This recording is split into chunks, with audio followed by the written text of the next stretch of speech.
उपोषणाला बसलो. शर्ट सुद्धा घातलं नाही, डोक्याला काही बांधलं नाही, कुठे गादी घेतली नाही, तकवी घेतली नाही, पुन्हा बाज घेतली नाही, काय नाही.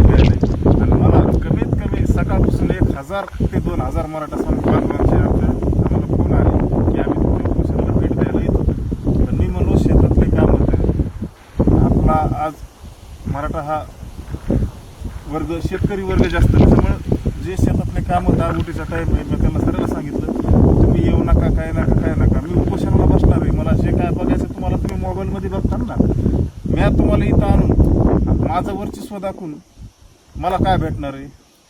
त्याच्यामुळं मी काय म्हणतोय, आता हे जे मनोज जरांगे बसले उपोषणाला, डोक्याला गमजा बांधलाय, तकवे घेतले, तर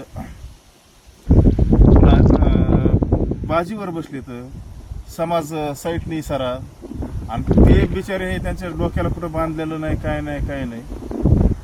आणि हे बांधून पिंधून बसले, तर विखे पाटलांनी ती टोपी घेतली. समाजाला गुण नाही का लागत?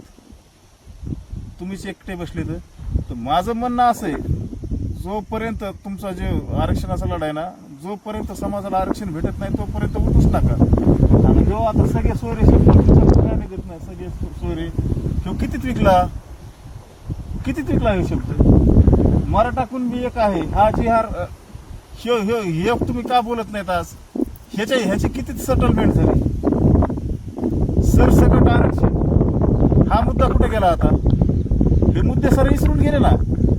ज्या आरक्षणाचा समाजाला फायदा होता, एसीबीसी असेल, ईडब्ल्यूएस असेल, हे 2 आरक्षण मराठा समाजाच्या फायद्याचे होते.